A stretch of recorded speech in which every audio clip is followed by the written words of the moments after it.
안녕하십니까. 더 여론 11월 넷째 주 주간 동향을 말씀드리는 시간입니다. 조금 전 YTN에 출연하고 왔는데 오늘은 강진원 앵커가 휴가를 가서 YTN의 간판 앵커라고 할 수 있는 이재훈 앵커, 저는 이분이 이렇게 나이가 많은지 몰랐는데 확인해 보니까 저보다 6살 위 82학번, 제가 88 꿈남학번이었기 때문에 이재훈 앵커와 박상현 앵커, 여성 앵커는 이제 늘 하시는 분이 하셨고요. 이제 오늘 첫 코너가 오마이뉴스 리얼미터 11월 차기 대선주자 선호도 조사 결과였는데 어떻게 공교롭게 이렇게 또 윤석열 총장의 행정법원 오늘 이제 결론이 날 것 같고요. 법무부의 감찰위원회 또 징계위원회는 12월 2일, 3일 뭐 이렇게 나온다고 하는데 윤석열 총장이 리얼미터 조사에서는 처음으로 2위까지 올라갔습니다. 그래서 대선 주자 선호도 조사 먼저 소개해 드렸는데 이낙연 20.6, 윤석열 19.8, 이재명 19.4, 뭐 오차 범위 내에서 세 후보가 거의 차이가 없습니다. 윤석열 총장은 리얼미터 조사에서는 아직 1위를 하지 못했는데 지난 5개월 동안 3위를 하다가 이번 달 처음으로 2위, 오차 범위 내지만 아무튼 2위까지 올라섰습니다. 이낙연 대표는 0.9%포인트가 빠졌고 이재명 지사가 2.1%포인트 빠졌습니다. 반면에 윤석열 총장은 2.6%포인트 상승을 했는데요. 이낙연 대표는 이제 하락세가 이제 거의 뭐 멈춘 듯 완만하게 하락세를 멈추고 있는데 여하튼 오차 범위 내긴 하지만 1위를 기록했습니다. 여당 대표 프리미엄을 당분간은 계속 지속할 가능성이 있기 때문에 강세가 예상이 되고요. 이재명 지사도 뚜렷한 대안이 없는 한 경기도지사 지금 또 3차 재난지원금 관련해서 계속 연일 전국적인 이슈와 관련해서 발언을 하고 있기 때문에 이재명 지사도 당분간은 강세를 띌 가능성이 있고 윤석열 총장은 오늘 행정법원의 판결이 어떻게 날지 좀 있으면 바로 뉴스가 나오겠죠. 근데 여하튼 행정법원에서 윤석열 총장 손을 들어주든 아니면 추미애 장관 손을 들어주든 어떤 결론이 나든 윤석열 총장의 지지율은 이번 주 계속 강세를 띌 가능성이 높아 보입니다. 왜냐하면 또 징계위원회가 열릴 텐데 법무부 징계위원회에서 해임 쪽으로 결론이 나면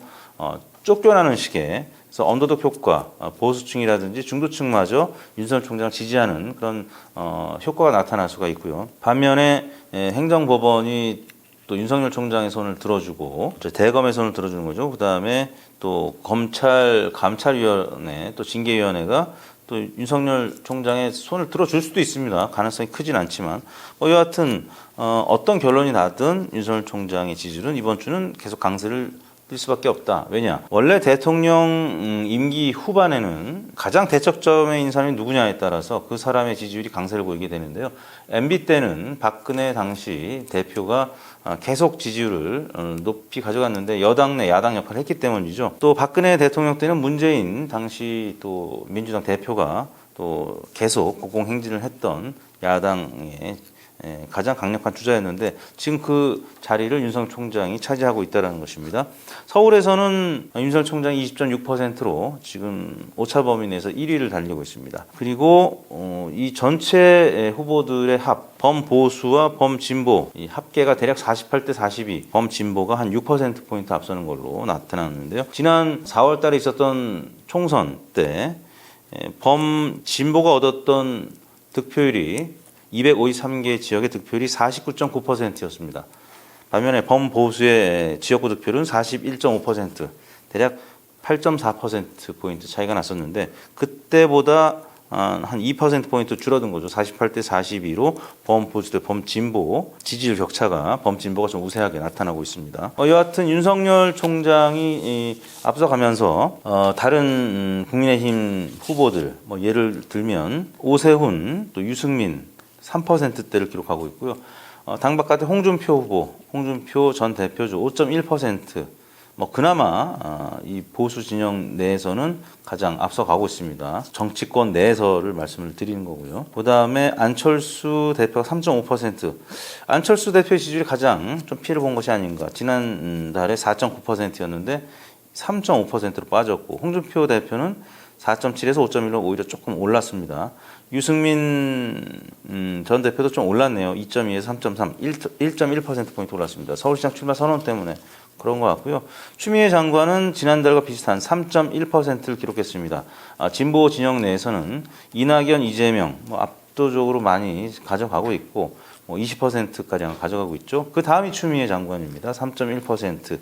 반면에 김경수 지사는 2.2%에서 1.8%로 0.4%포인트 빠졌고 김부겸 전 의원도 0.2%포인트 빠진 0.8%. 여전히 이낙연, 이재명, 이강 구도로 진보 지형 가고 있다. 대략 그렇습니다. 지금 차기 주자 선호도 조사는 이 정도로 말씀을 드릴 수가 있을 것 같고요. 국정 지지도를 소개해드렸는데 국정 지지도는 문재인 대통령 지지율과 민주당 지지율이 좀 동반 상승했습니다. 문재인 대통령은 주 중까지는 추미애 법무부 장관이 윤석열 총장을 직무 배제하면서 조금 좋지 않았습니다. 수요일날 42.9%까지 빠졌고요. 그러다 보니까 지난주 수요일에 발표된 RN서치 조사에서도 좀 지지율이 좋지 않았습니다. 그러다가 목요일, 금요일 날은 오히려 좀 반등했습니다. 44.4%까지 올랐는데 법무부에서 판사 사찰 의혹을 제기했죠. 이와 관련해서 가장 큰 논란이 되고 있는데 아무튼 판사들과 관련해서 여러 가지 세평들 야구를 좋아하는지 농구를 좋아하는지 전날 술을 마시고 출근했다든지 재판과 관련되지 않은 여러 세평들까지 포함시키면서 좀 이게 사찰 아니냐. 사찰이란 뜻이 조사하여 살피다 이런 뜻입니다. 사찰하면 우리가 미행하고 이런 것까지 생각하는데 조사하여 살피는, 그래서 세평까지 올리는 이런 부분이 지금 논란이 되고 있죠. 그러다 보니까 목요일 날, 금요일 날은 좀 반등을 했고요. 그 다음에 왕이, 중국 외교부장이 문재인 대통령 접견하고 시진핑 방한과 관련된 여러 가지 보도들이 있으면서 문재인 대통령이 목금은 좀 반등을 했습니다. 정당 지지율도 마찬가지인데요. 34.1%로 민주당이 지난주 대비 2%포인트 올랐고 국민의힘이 반면에 2.1%포인트 빠진 27.9%로 하락했습니다. 그러다 보니까 서울에서 지난주 오차 범위이긴 합니다만 국민의힘이 민주당을 좀 앞섰는데 이번 주는 다시 민주당이 서울에서 앞서는 결과가 나타났고 부동산 논란도 있었습니다만 추윤 갈등, 직무 정지 이런 소식이 전해지면서 정치적인 바람이 좀 더 크게 불었던 한 주간이 아닌가 싶고요. 다만 부산 경남에서는 국민의힘이 여전히 앞서가고 있습니다. 국민의힘이 이제 말씀드린 대로 추윤 갈등 이런 부분 때문에 부산 경남에서는 조금 소폭 상승을 하면서 민주당보다는 오차 범위에서 앞서는 그런 결과를 나타냈고요. 지금 정당 지지까지 말씀을 드렸고 방송하는 중간에 이제 전두환 씨와 관련된 뉴스가 이제 보도가 되면서 잠깐 이제 생방송 중에 멈췄는데 전두환 씨는 아무튼 징역형 집행유예이긴 합니다만 나타났습니다. 보니까 이제 5.18 광주민주화운동 관련해서 사자 명예훼손 혐의로 기소돼서 1심 선고가 나타났는데 대략 한 중간에 한 5분, 10분 정도 전두환 씨 관련된 재판 소식이 전해지고 방송 분량이 조금 이제 늘어났죠. 그렇다고 우리가 출연료를 더 받는 건 아니고요. 그리고 나서 이제 나와서 이제 정치권 뉴스를 보니까 지금 나경원 의원과 윤건영 의원 간의 설전이 계속 이어지고 있더라고요. 봤더니 문재인 대통령, 노무현 대통령 반의 반만큼이라도 하라. 나경원 의원의 전 의원의 독설이 이어졌고 윤건영 의원은 어제 또 이런 얘기를 했습니다. 야당 노무현의 침묵하라더니 이제 문재인 침묵에 독설을 하느냐. 사실 문재인 대통령과 노무현 대통령 지지율을 비교하면 노무현 대통령이 지금 이맘때쯤 지지율이 몇 %였냐면 16%였습니다. 이후에 더 낮아져서 12%까지 빠졌는데 반면에 문재인 대통령은 지금 40%를 상회하고 있습니다. 거의 2배는 물론이고 3배 가까이 되는 것이죠. 그런데 노무현 대통령의 반의 반만큼 하라고. 그럼 반의 반이면 5% 지지율로 떨어질 수 있습니다. 그러니까 윤건영 의원이 이제 반론을 제기한 거죠. 노무현 대통령한테 침묵하라더니 사실 노무현 대통령은 그때 지지율에 전혀 신경을 안 쓰던 대통령입니다. 리얼미터가 2005년에 출범을 했습니다. 당시에 CBS 시사자키라는 프로그램에 김어준 그때 방송을 첫 데뷔한 겁니다. 사실은 딴지일보를 하다가 CBS의 저공비행 주말 프로그램을 하다가 그다음에 시사자키 그 이후에 이제 신율 명지대 교수가 하다가 또 정관용 교수가 이제 바톤을 이어받았는데 그때 이제 김어준 총수가 CBS 시사자키를 처음 시작했고 저희가 리얼미터가 2005년 가을에 노무현 대통령 지지율을 주간 단위로 발표하기 시작했습니다. 사실 굉장히 이제 불편해했죠. 왜냐하면 대통령이 당선되고 나서 지지율 매주 발표한 적이 없었는데 갑자기 대통령 지지율을 발표했는데 마침 3년 차였습니다. 그러니까 지지율이 좀 떨어지다 보니까 사실 양정철 당시 아마 이제 비서관이었을 텐데 노골적으로 리얼미터를 좀 비판하기도 했습니다. 국회에서 속기록에 아마 남아 있는데요. 저는 양정철 비서관은 기억을 못할 수 있습니다. 근데 저는 뭐 최근 들어서는 이제 그때는 몰랐고 최근 들어서는 당의 정치권 인사들 이제 많이들 만나게 되니까 근데 기억을 못 하시는 것 같더라고요. 당시에 리얼미터를 비판했던 내용. 근데 아무튼 노무현 대통령이 그때 뭐 여러 가지 사안에 대해서 시원시원하게 얘기했죠. 솔직한 그리고 굉장히 또 토론에 능한 분이기 때문에. 근데 지지율은 그러다 보니까 좋지 않았습니다. 16%. 지금 이맘때쯤에 지지율이 높았던 분은 오히려 김영삼 대통령이 34%였고요. 또 이명박 대통령이 37%, 김대중 대통령이 28%, 그리고 박근혜 대통령이 또 32% 뭐 이랬었어요. 그러다가 이제 박근혜 대통령은 이제 뭐 임기를 못 채우고 마지막에 갤럽 기준하면 12%. 이게 지금 말씀드리는 건 갤럽 기준입니다. 한국 갤럽이 YSDJ 때도 계속 조사를 매주는 아니지만 뭐 한 달 혹은 두 달에 한 번씩 했던 것들을 지금 분기별로 지금 모은 건데 YS는 반면에 마지막에 IMF가 터지면서 6%뭐 이렇게까지 떨어졌죠. 최저치를 기록했습니다. 역대 대통령 중에.